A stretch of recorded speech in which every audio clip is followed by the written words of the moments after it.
All right. Happy to be joined by Nate Schmidt, Winnipeg Jets defenseman. Hey, Nate, how are you? Good. Thanks for having me on, Dave. I know we were chatting a little bit backstage, but finally ready to get into some of the meat here. Has something to jump on, so I'm pretty excited. Well, I think we got to start with the idea that friendly Manitoba is quickly becoming Minnesota nice. And it just seems like everybody, I've used that line on Mike Greenlay before, just so you know, I'm going to be honest, but seriously, right, we'll take it. Guys, and is there a benefit to having that level of connectivity with guys from, like I said, from the top with Blake Wheeler to guys in the minors who all have Minnesota roots?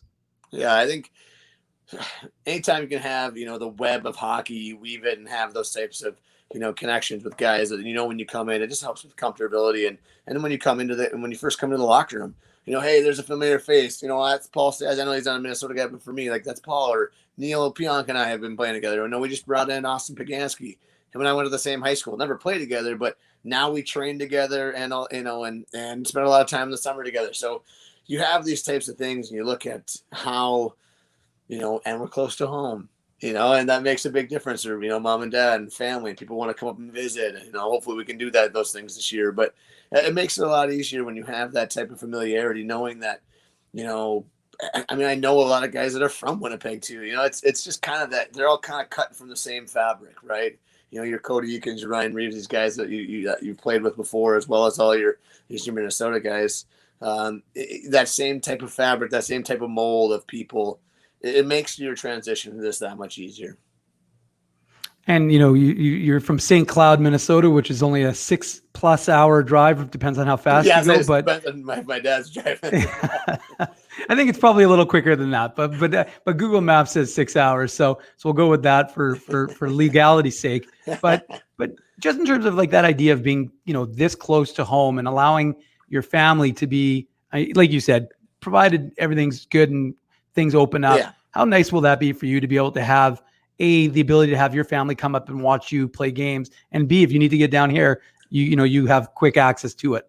Yeah. And you know what, that's actually the first thing that you look at. You're like, okay, well, actually, how far actually am I away? Like when it comes to Christmas is actually like my favorite holiday, and I've always made it home. This last year I wasn't able to do it, which was a huge bummer, but being able to, get in the car, be back in, 5-6 hours is a real treat. And like you said, family is such an important part into my life, and this is an important part of our lives as people. And I think that I got a lot of family that, pretty crazy hockey fans that will be driving all the way up and rocking away rocking away on, your random Tuesday nights, so I think that's such a huge part of it too. When you have that whether it happens or not, you just know that it's there, right? And just know that you're still close to home is something that you always kind of crave, having that type of, hey, you still go away for the year. So I still get to go away for the year, but I also do get to be close and come home. That's actually one of my favorite parts of being a pro. Is that I love being at home in the summer. I love seeing all my family, but it is nice when you go away for the season. It's like, okay, well, as soon as you get to your city, it's like, as soon as you get to Winnipeg, all right, it's time to dial it in. I know I'm getting ready for the year. And your mindset kind of just flips a little bit when, once we arrive in Winnipeg in a couple of weeks.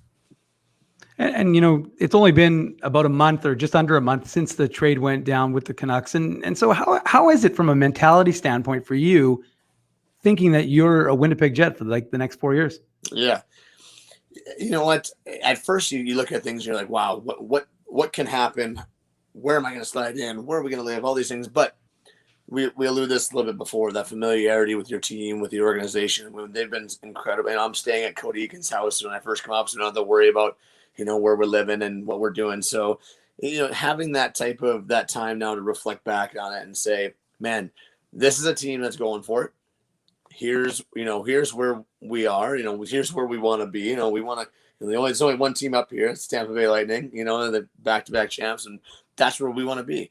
And when you have a group and you start talking to, some of the more veteran guys and guys, all the guys that have reached out, you get that type of sense that this is the types of team that can get there. Right. And that's what we want to be a part of as a hockey player. Like, that's what you want to be.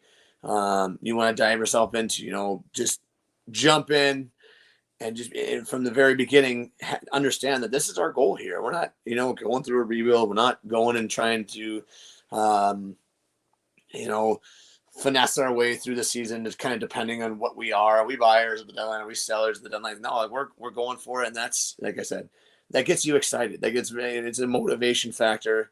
And, after last year of COVID and having it be so, incredibly tough on training and, and all that, and all those types of things, to have a regular summer to get back, I feel great. I'm really excited for the, in a couple of weeks when we get up there and start, when we start camp.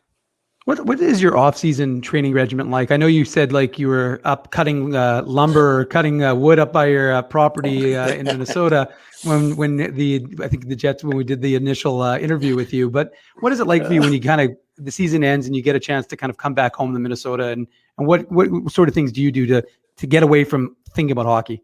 Yeah, I think it's such a huge thing to have a mental reset after each year. You kind of have some reflection time about what happened, what worked for you, what didn't work for you. I think that it's a good part to look and see where you're at. For me, it was getting home and just seeing the family and people that I hadn't seen in a long time, right? And just doing as much as you can. I've been outside. I'm in a beach volleyball league with some of my family, my cousins, a couple of my buddy of mine. Just go around, hit the ball around a little bit, and you play some softball. I think I played about 7 or 8 charity golf tournaments. So I've had a little bit of everything this summer. I've been to Vegas a few times. Just to, because I still got my place down there, to, just kind of play some golf with some friends that you haven't seen. And it's playing the charity softball game down there, which was fantastic. It's kind of one of those things where this summer has been go, go, go, go, go. And a lot of times, this time of year, I like to kind of bring things back down a little bit, which is going to happen in these next 2 weeks, because kind of get yourself into that mindset of, okay, I'm starting to get on, it's back into hockey mode. Not that you haven't been training and skating all summer, but you're kind of training and skating at a pace where it's like, okay, well, now I'm really starting to in that ramp up stage, especially when you hit the ice, which has been kind of the big thing this week. You can kind of tell the pace has increased, the mentalities have increased, the type of competitiveness has increased. Eric Halla and I were playing last night in the Beauty League. Had a nice little cross-checking battle in in the last minute of the game, because, hey, no one wants to lose. That type of competitiveness starts to come back, at this time of year. Well, I wasn't going to bring it up because I know you've talked about it a number of times, but since you did mention the the celebrity softball tournament that you played in Vegas, first of all, you guys raised a lot of money for charity, which is in itself a good thing, obviously. But you did make a rather spectacular catch, and there's proof of it because we've seen the video. So maybe tell everybody about that. Who those. It was. So Ryan Reeves and I were playing left field and left center together. We're just kind of chatting around, right? And we were just talking about, the guys. The air is pretty thin there, so guys, you can hit home runs decently easy. And I was just gonna jump over the fence and catch one as as a joke. And then sure enough, as this ball got hit, he goes, it's gone. And I was like, I don't think so, man. And I started running back. And obviously, the video shows about as good of a catch as I can make. Kind of flip over I was actually, when I started going over, I was like, oh no. But it was super fun. And that was the first event in a year and a half I'd played with fans. It was it was cool to hear the roar of a crowd again. But it was, like you said, raised a ton of money, had a bunch of fun. The guys that are down there, it was just good to see everybody. And the whole Raiders, them being there was 3 days before their camp opened, which was really cool too. It's a really special event. And hopefully, I hope more guys will have a chance to play in that thing someday. I hope that they can maybe get 1 or 2 games down there, because it was awesome. Something that, most charity events are great. Obviously raising money is huge, but you have that opportunity to go and do what we did. It was a fantastic time. And you mentioned the Beauty League, and we pay attention because quite a few Jets players, and you mentioned Austin. I think he's ripping it up. I think he's third in scoring from what I could see. And it's wild. He's Jets fans are going to be a little excited about this guy. He's creating a legend for himself in the Beauty League. But how much fun is it to play? I know you say you like to take that time off and relax and get away from hockey, but then to give yourself that opportunity to kind of get those competitive juices going a little bit. Obviously, guys aren't trying to hurt each other, but just to kind of ramp up for the season. How good is that for you? Yeah, I honestly think it's one of the best things that happens for us in the summer, because a lot of times if you play 5-on-5 or 4-on-4 in a different setting, the games are still good, but you can kind of tell that after a while the guys will get a little bit, not that they'll lose interest, but it's just kind of one of those things where it just doesn't have there's nothing. I mean, you're playing for something, but not really. You're out there playing for something, when playing the B League, which is great. And actually, it starts. You can tell each week goes like this. It just climbs a ladder and a competitiveness, and like I said, last night's game, our first playoff game the last half was very close to what a real game would be like. And then I just think that no one wants to kind of look bad. And so all of a sudden that's the reason why everything starts to ramp up and back to, but Pogo, man, that guy has been freaking tearing it up. I hope if he can carry this momentum over, he's going to be our leading scorer by Christmas. So. But, Nate, one of the things I was reading, an article today, and they were talking like it's not just about you guys and obviously ramping up. I mean, that's primarily what it is, I would imagine, but it's also about giving back to the Minnesota community. And it seemed like I know you played in I think it was called, I don't want to get the name wrong, the Minnesota Special Hockey Athletes game, right? And so that's kind of like what I mean. And I've seen a lot of like the social media, like kids, hey, go talk to this guy. I want to talk to this guy. It's nice that you guys are able to not only do this to your own benefit, but also to help out fans who, like you said, haven't even really been around, get a chance to interact with players and meet you guys. Well, and that's actually the coolest part about just the hockey community in general, is that it's such a small community, but at the same time, as the year goes on, to see as many, pro players that are in there and having fun and they're kind of trying new things. You maybe you wouldn't see a guy like, I know I do, especially in the first couple of weeks, you try things you would never even in a million years think of trying in an actual game. But that's the fun of it, right? So you get to see guys kind of go out there and play without having the fear of, well, the only fear is getting put on Twitter or Instagram if something bad happens. But I mean, just the time of seeing kids, and I mean, we haven't had that type of interaction. That's one thing I love about playing. I mean, I love playing, but it's fun to see, I was always too shy to probably walk up to a player growing up. So the guy was trying to like look in the back to see if there's someone that's maybe in the back that is a little bit more shy and talk to him. Hey, how's it going? Where are you from? Like, what position do you play? And I remember like, the other night I was like, hey, like we drove all the way up here after last year and just want to say thank you so much for coming. And it was so cool. Like that's the reason why we play. And that's the reason why I love going and being at this event. You see all the kids yelling and screaming and getting excited for big goals and whatnot. And I mean, watch a bunch of NHL guys for $15. It's I don't think you can't find an NHL ticket for that. not anymore, unfortunately, not anymore. For a lot of people are saying. But I guess that's one thing that's pretty clear in your interviews is how much you appreciate the game, how much you respect the game, but also how much fun you have in the game. And I often wonder sometimes how important is that element? And I, like I said, I've spoken to players, and last year, for example, the Moose, they went on this crazy run. I said, how much more exciting is it when you're winning? They said, yeah, it makes it more fun. You come to the rink. But even when things are tight with the group, how important is it to inject fun, levity, that sort of thing? And that's obviously an element that you bring. Yeah, it's hard for me because I think it's a twofold thing. You always got to know. Like I've had so many guys in my career that I looked up to. Brooks Orpik was one of my first mentors. Him and Mike Green. We're just like, hey man, be a pro, but also have as much fun as you can doing your job every day. And you know what? And the rest of it will take care of itself. So I've really adapted that. When I head into the weight room, I'm in the weight room and I am going to be dialed in that day. And I'm going on the ice for practice.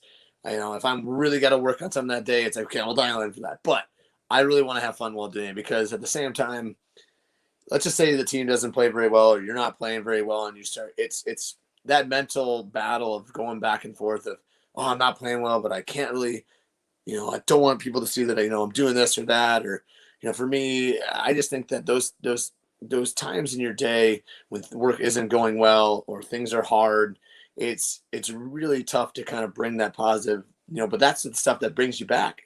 It's one good play. It's one good pass. It's a goal that you may have won off your butt, and all of a sudden you're back in the game. Your confidence is back. And I think, this game, there's a lot of pressure to it. It's just one of the things that goes on with being a hockey player and being a professional athlete. It's one thing they don't teach you when you first come up the ranks. But Well, sorry. but for me, having that type of, getting a draft masters golf pool going or bringing Mario Kart on the road, just to kind of reset yourself before you have to dial the next day, I think is an incredibly huge, an important thing for anyone in any job. Well, and we know the energy that you'll be able to bring to the, whether it's the locker room or on the ice, but how big a boost and how much more appreciation do you have now for what fans bring to a game after what you guys experienced, basically in the last couple of seasons? Dude, I gotta tell you, I don't know how many years I would have left if we didn't have fans in the building. It's really hard. It's really hard not to have that energy and that you come out and it's just I don't know. I'm really big into that energy thing, and you feel people when they come in, they're excited, and there's excitement or there's nervousness or however that is when you come into a game, or anxious to see it start. The Jets are playing the Blackhawks, and it's a really tight race or whatever it is, and it's like, wow, that's a big game, and you feel that type of nervous excitement. I just think it really goes hand in hand with being, just being in the game in the moment. I think it's an incredible part of the game, and something that me and I know a lot of guys this last year and a half have truly, truly missed. Well, one of the things that you're also involved in, so you got hockey, but you're also involved in a little bit of a business venture, I understand. You're repping the Shortside t-shirt. So I understand Shortside Hockey. Tell us about Shortside Hockey and how you got involved. Yeah, well, me spinning my selling shoes has been a kind of an interesting thing here. Shortside Hockey is a hockey tape company that a couple of Minnesota guys have started. My best friend got pulled on to it to help with financials. And so last year, they was send me some stuff to try. This was trying all these samples, this and that, and finally got a product we really liked, and guys were starting to use, and guys were like myself and Alex Edler were using it in games, and we really liked it. And there's been quite a little bit of a buzz, and I got home and they said, hey, do you want to come on board? And I jumped on board it's a small part of a small piece of the pie, but we have a great thing here. I think that really good thing going between our four guys and how we have our each guy brings something to the table. They kind of like, you know what, we just want to kind of help you and have some connections. Now I'm like front lines. I'm calling like high school coaches and making, they're like, hello. I'm like, this is Nate Schmidt, Shortside and the Jets. And they'd be like, what? Who is this? And I was like, Nate Schmidt's like, no, come on. And I'm like, yeah, like, they're like, what do you call it? I'm like, I have tape to sell you, and it's actually so cool. It's such a small community, right? And so it's fun I had to call my college professor, my sales training class. I've been keeping in touch with them, every year or so. We, send an email back and forth. I'm like, hey, Professor Gaddy, it's Nate Schmidt here. That class I took from you, like, can you give me a crash course in like 30 minutes on everything you taught me? And so, first couple of people I talked to was just like, hey, Schmidt, you're like, well, we'll buy it from you. We really like it. I'm like, no, you got to let me spin my selling shoes here. Like, you got to let me practice. Yeah. So yeah, it's been fantastic.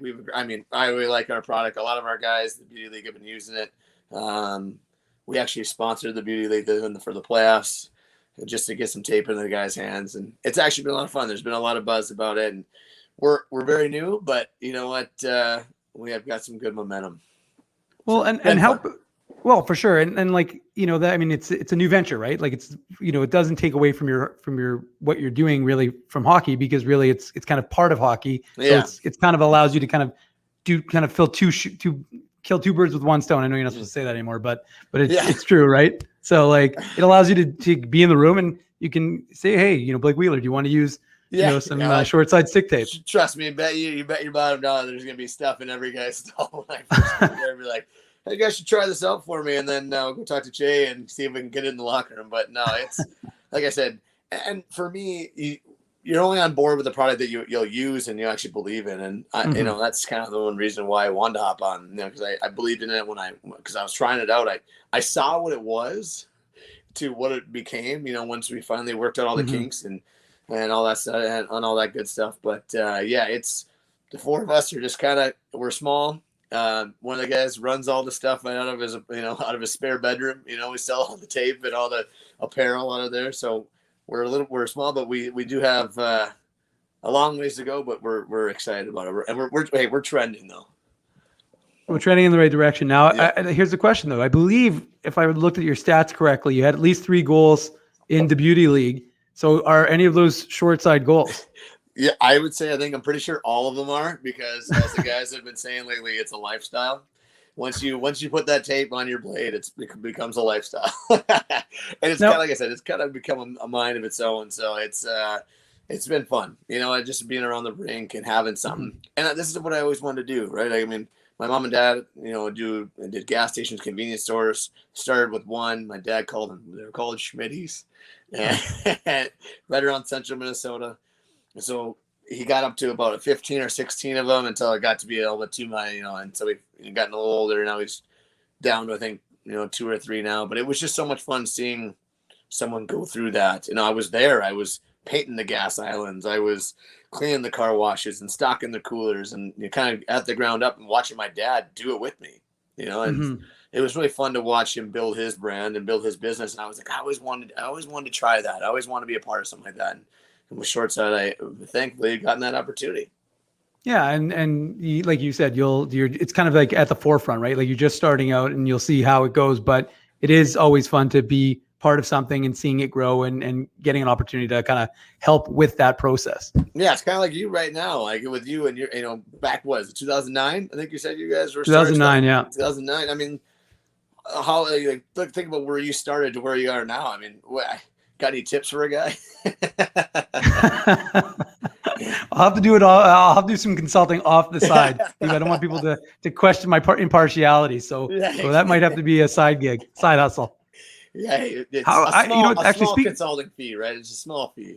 Yeah, very small, very small. For you, I'll give you a good deal. But like, I mean, obviously, okay, you brought up the name Illegal Curve. How particular are you? I mean, we've talked to guys about their sticks. Are you one of those guys, in combination with the idea of short side, but like, are you, how focused are you? How much time and energy do you spend on your sticks? Are you like I remember Blake Wheeler used, I think, Mark Scheifele's and scored with it. So then he started using his blade. Are you a guy who spends a lot of time focused on that? I had used the same curve when I was in high school, all the way up to probably my second year, third year pro. I broke a bunch of sticks, honestly, and didn't have any really, because I was going up and down between Hershey and Washington, and it wasn't to anyone's fault. It just happened, like we got called up and I didn't have all my stuff with me, so I just kind of pulled some guys off the rack and Washington, Jacob Vranas, and just started using it. And I use a pretty straight curve, just for the fact that when I play on my offside, you have to make a lot of backhand plays, and it was more of a paddle, and so I could make a lot more plays there, and it's a little bit easier to pull pucks off the wall when you have that little, more of a backhand to it, especially when I play on that side. And so I got, really used to that, but I kind of found that it did hinder a little bit of my shooting. So this summer, actually, I took the same curve and just add a little bit more to the toe and been working with it. And honestly, shot feels a lot better. I just figuring the backhand out, not having pretty much this is, with the backhand, having that type of, just sheer surface area of a backhand, has been a little bit different, but it didn't take very long to kind of start figuring it out. So I usually don't tinker at all. Like I've been really used like 1 or 2 curves for the last 15 years. And I would even say it's even maybe more than that. So I just, I've been kind of the same at pretty much all times. I mean, they just change the graphic on my stick every year and send it to me. Oh, Just I was like, they're like, "Hey, we gotta give you a new stick." I'm like, "Can this be the same one, please?" They're like, "Yeah, we'll just change the graphic and you're good. It's the same one." Basically the same thing. If I changed it, I wouldn't even have noticed. Nate, you mentioned Brooks Orpik, or you mentioned Washington, but you also mentioned Brooks Orpik. And I remember, I think one of the interviews you were doing earlier with a media grouping, you were talking about the idea of like when you came into the league, obviously you're a left shot guy, but you moved over because Brooks Orpik was on the left. So you moved over to the right because you weren't taking his spot. Yeah. So I had a couple of questions. One is, how hard was that adjustment at the pro level? And B, I guess, which ties into A, is that something you had done at the University of Minnesota or in the USHL? So I played on the left side, growing up. I played on the left side until I got to the University of Minnesota because I didn't play my freshman year. And I was like, we got a lot of really good lefties. And then we brought in, Mike Riley, who's in Boston, Brady Shea, who's in Carolina. And I was like, oh, man. And I remember the coach being like, you might need to try and you have to play on the offside. And so I did it the last 2 years when I was in college. But the caveat to that was I was playing on Olympic-size ice, and you have a whole heap of a lot more time than you do on an NHL-size ice. And the pace between college and pro is quite significant. So when I moved up to Washington, or when I was in Hershey, went back to play on the left side. But when I got into Washington, it was like, well, you're not really going to stay here unless you figure out if you can play on the offside. Yeah. And I was like, yep, I can do it. No problem. I mean, at that point, you just say yes. Do you penalty kill? Yes. Do you play left wing? Yes. Did you take draws? Yes. Whatever. Yes, I'll do it. Yeah. And so, it was more difficult. You play on a smaller sheet, but you kind of find where you can put yourself so you don't get in trouble. And that's even something that, I even worked with it. It's been a work in progress. Honestly, since I kind of come into the league, I've just started to kind of really know where the spots are I can and can't go, because just how you're positioning, and you kind of, if you're on your forehand, you lose a little bit of your vision looking at ice because your body's facing the other way. So those types of things are something that you just have to get used to over time, just kind of knowing where your plays are. Like, make your one read, make your second read. Okay, if it's not there, this has to be this is the last option. There's no look them off, go this way, go that way, see what's happening. It's just because you're shut off from half the ice. That's that's, I guess, one of the negatives. But playing defense on that side is actually in my opinion, a little bit easier because your stick is to the outside. You don't have to worry about someone crossing you over because you're not reaching across your body. So there are definitely some benefits of doing it. And we had, I asked some folks if they wanted to ask some questions. And one of them asked about if you've already, I know obviously you've talked to Paul Maurice, but have you had any sort of indication as to, will you be playing with Josh Morrissey? And even if they haven't given you any sort of confirmation, have you been able to envision, because you obviously, I remember we were talking like during that media availability, and you knew the whole lineup. Obviously you knew the Jets top six. So you were going through it. And you were saying, oh, I play with this guy. But have you, now that, like I said, a month has passed, have you given more thought as to the idea of like, I can play with this guy, I can play with this guy? Yeah. And for me, I actually kind of envision myself. It's weird. I can kind of envision myself in my game with each of these three guys. It's just, for some reason I can be like, oh man, like Neil and I have played together in the media league. I know how he likes to play. I know how I can kind of sense when he wants it, or what, where he wants it. The Brandon Dillon, he reminds me a lot of Braden McNabb. I'm like, okay, that one's easy for me. I've had that one for the last couple of years. So that one's a little bit easier, big, rough, tough, stay-at-home guy that can chip in, but, also is, really an SOB to play against. I'm like, hey, like, I know how, I go with this. Now, Josh and I would say is probably more of the caveat, because we're both, I would say, pretty similar in how we like to play.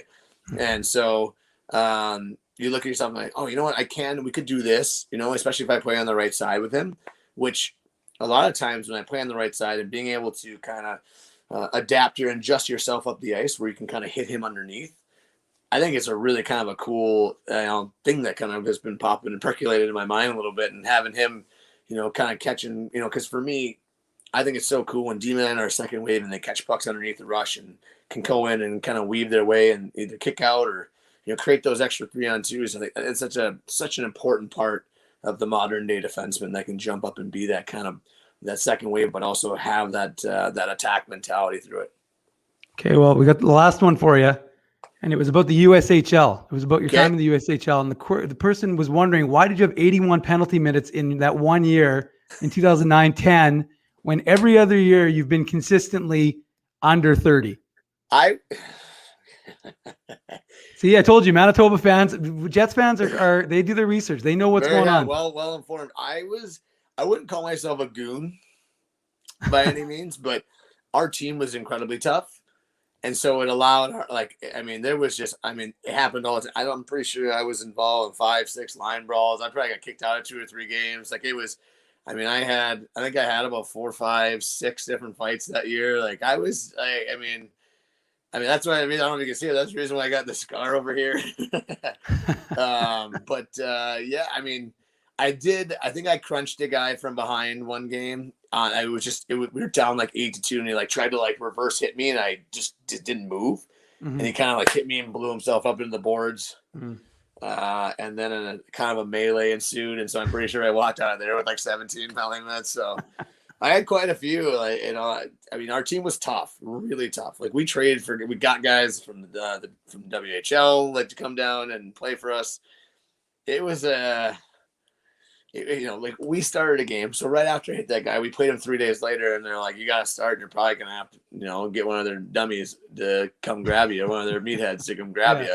And sure enough, we started our 4 guys and me. But I was like, "Oh goodness!" I was like, "I can't believe it." I look across there; it's like 6'4", 6'5", and I'm like, "Oh my god, which one?" He goes, and we had this 6'7" Belarusian defenseman, Oleg Ivanko. He goes, "Smitty, I grab on both. I will grab onto both of them. You hang out." I was like, Oleg. He's like, "Yes, I got you." So it was a good time. It's weird. It's how those things happen, but hey, gotta find a way. Sometimes, you know, as a rookie, you just do what you gotta do. Well, I guess you also had to get it all in before you went to the University of Minnesota because you couldn't fight once you got to college.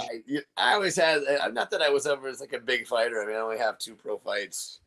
And it's not like I mean, I've asked a couple guys, I think the last couple of years, but I think it's just a little bit different now. You know, you don't the heavy, like the mega heavy, tough, you know, heavyweights are a little bit fewer and far between now, and so it's kind of into that middleweight class, and the game's so fast, it's hard to lose guys for 5 minutes. You go down to 5D for 5, 6, 7, 8, 9 minutes.